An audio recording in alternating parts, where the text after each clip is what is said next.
Within my family, there's a trend of really unorthodox thinking when it comes to problem solving. And that usually entails not actually solving the problem at all. When someone meets my family, they inevitably ask, "How are you, you?" Why is that, you ask? Have I got a story for you? So I'm going to start with one of my sweet mate's favorite stories of my family. All right, so when I was little, I'm going to say I was definitely under 10, maybe like 10 on the dot. But one of my uncles had this party at this really nice restaurant. And I remember I was dressed up like kind of nice. I don't think it was a little suit, but it was close. I was dressed up nice for a kid. Like, here's my Sunday best type dealy. And I had like a tummy ache, and I don't know if anybody else does this, especially when you're little, but like you don't want to go to the bathroom. You're just like, that'll waste too much time. I'm just going to sit here and hold it till it goes away. Well, that doesn't work all the time, especially not when you really have to go to the bathroom. And I ended up crapping myself. And there was a lot. I had been holding it in for a while, apparently. But I just poop filled my pants, and I didn't know what to do. I was like, so I went up to my mom and I was like, I'm like tugging on her clothes, ma, ma, what? I pooped myself. Goes on time. What? Like that. And she's like, all right, we're gonna go to the bathroom. Now, I figured, you look up to your parents, you expect them to solve your problems. You want to know what my mom did? So we go to the bathroom. She pulls down my pants. She's like, "There's so much poop." I'm like, I know. It came out of me. I know that there's poop in my pants right now. I understand that I crap myself. What are we going to do? And instead of being like, oh, I don't know, we'll clean you off, we'll fix things, whatever. My mother's solution to this problem of me having crap my pants is basically she takes a piece of toilet paper, wipes like once, and then is like, nah, we'll just stop it from happening again. And her method of stopping me from pooping more is she just grabs a humongous wad of toilet paper and shoves it up my butt. So now I'm covered in poop. I've got poop in my undies. Now there's a huge wad of toilet paper in my butt. And then she tells me to put my clothes back on. So for the rest of the party, I have this gigantic ass. And it's because there's a wad of poopy toilet paper in my pants. And we just left it there until I went home. So, yeah, that was that one time I crapped my pants. While Ooh was staying with us last time, we had to talk about the favorite child. And during this talk, she was like, oh, I don't understand why you would be upset, like going to take care of her. I'm sure that she's, taking care of you. Favorite child? Not really, no. Mostly berates me for things, but that's a whole different story. I remember this one time, also when I was little. I think I was older than 10, though. I think if I was younger than 10, it would have, traumatized me to this day. But I remember one time, the favorite child, she had her boyfriend at the time come over, and I'm sitting at the kitchen table. I don't remember why I was at the kitchen table, because it's not a usual place we sat in our old house. But I was sitting at the kitchen table, and I remember I was blowing my nose a lot. I felt like I had a lot of snot in there. And at one point, I'm blowing my nose, and it gets sore after a while, but I still felt like there was something in there, so I kept blowing and blowing and blowing.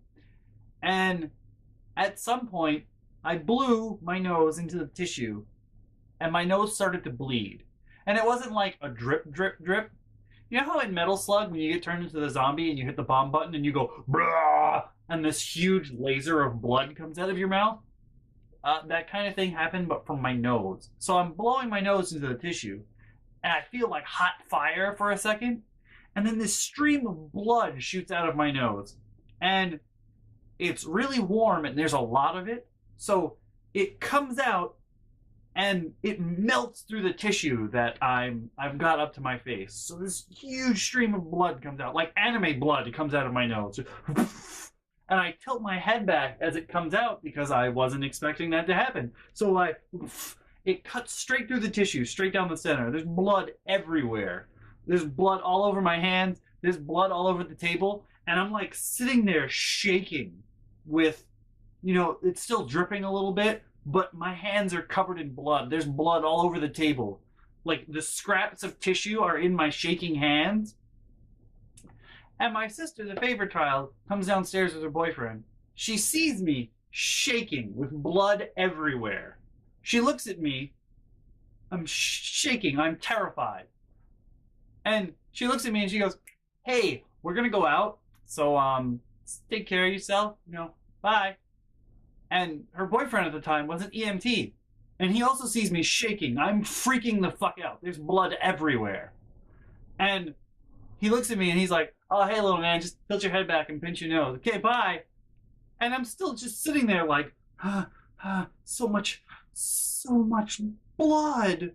Also, when you're terrified, like, that's one thing I don't like to be. Like, you can be scared or you can be alone. I don't think anyone should be scared and alone. Like, that's the worst, the absolute worst feeling in the world.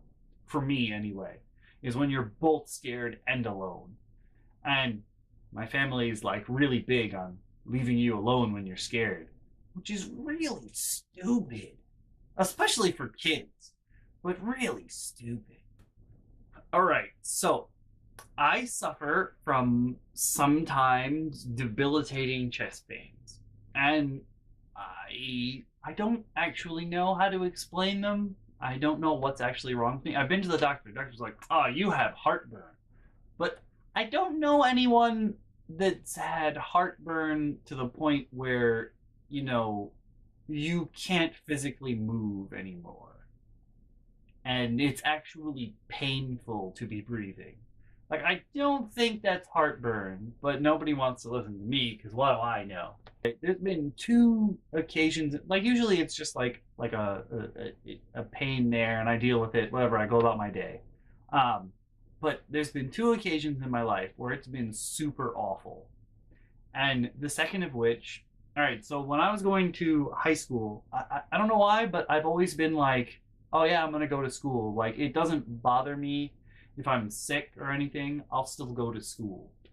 I liked being at school. It wasn't at home, so I was happy. And my mom has always been okay with me. Like, if I walked up to her in the morning and I was like, "Hey, I don't want to go to school today." For what, I didn't even have to give her a reason. I'd just be like, "Hey, I don't want to go to school today." And she'd be like, "Okay, bye." And she'd let me lay in there. Like, unless there was like a test or something, then obviously she's going to send me. But if I was just like, "Yo, I don't want to go today," it'd be fine. Didn't do that for Sunday school. No, had to go all the time. But that's also a different story for a later date. But regular school, I could be like, "Yo, Ma, I don't want to go. I'm going back to bed. Bye." And I would go to sleep. But this one time, I had this routine where I'd get up in the morning. I'd get up an hour earlier than I was supposed to. I would turn on Captain Planet. I would watch Captain Planet every morning, and I would fall asleep on the couch. And me and my dog would have this thing where she would be asleep on one end of the couch. I would be asleep on the other. And then she would fart. Every freaking morning, she would fart. And it would smell awful. And it would wake me up. And I'd get up. And then she'd walk over to where I was sitting and plop her ass down and be like, and I'd have to move to the other end of the couch. But this one morning, I got up, walked into the living room, went to, turn on Captain Planet, whatever. And I didn't make it to the couch. Like, the chest pain started and I couldn't walk anymore. And I ended up, I like went down on all fours first, and I turned around, I like leaned up against one of the night tables and nightstands, like in the living room, and I didn't make it to the couch. I was just sitting on the floor. I was kind of in the way. I remember my mom came into the room. She was getting ready in the morning. She came into the room. She steps over me and she starts yelling at me for being in the way. And I can't really say anything to her because at this point it's already too painful to breathe. So I'm sitting there on the floor, clutching my chest, trying my best not to breathe because it's incredibly painful at this point. And my mother just starts screaming at me about how I need to get ready and I need to get out of the way. And I just remember looking up at her like, do you not see that something is wrong? Like, something is definitely wrong. I'm sure the look on my face was fear and pain. And I'm pretty sure normally your kids don't clutch their chest and sit on the floor, especially when they don't normally sit on the floor like ever. Like, sitting on the floor is weird for me. I don't do that. So yeah, like that was the only time, and I don't understand how I could just be like, normally I'd walk up to my mom and be like, yo mom, I'm not going to school. But this one time I didn't make it to the fucking couch. Obviously something was wrong. Then I was a problem. And arg, that's not the first time that's happened. That was actually a better response than the first time I had debilitating chest pains at home. So let's rewind to the first time. Hold on, I'm gonna start taking things off. I'm gonna get animated and shit. It's gonna be great. I love this shirt. So yeah, the first time I had debilitating chest pains, I was hanging out upstairs, because that was my area at the top of the stairs. I was playing video games or whatever. And I started getting chest pains. And I ignored them at first because that's what I usually do. I just ignore them. And then they got really bad. And it was like a million knives were stabbing me in the back every time I went to breathe. And I went downstairs. My family was sitting on the couch doing something. I don't remember what it was. I think it was the favorite child and my mom. They were watching TV or something. And I was like, guys, something's wrong. It really hurts to breathe. And my mom was like, okay, sit down, sit down. And I sat down on the couch. And she looks me in the eye. She like stands up. She's opposite me. And she's like, tell me what's wrong.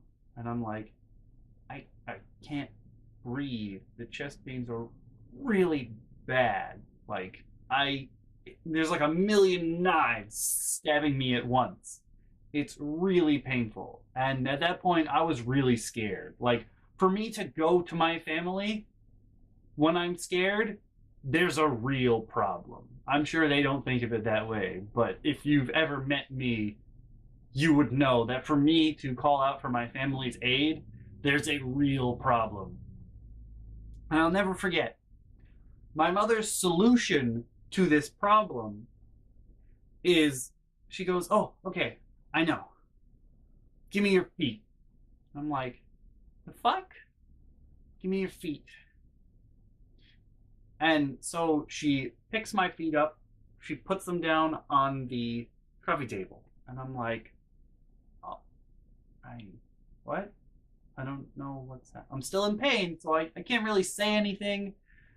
I'm just letting her put my feet up on the table. And I'm like, are you trying to, like, I know when they say to lift people's legs up when they pass out and whatever, because it helps them. I wasn't passed out.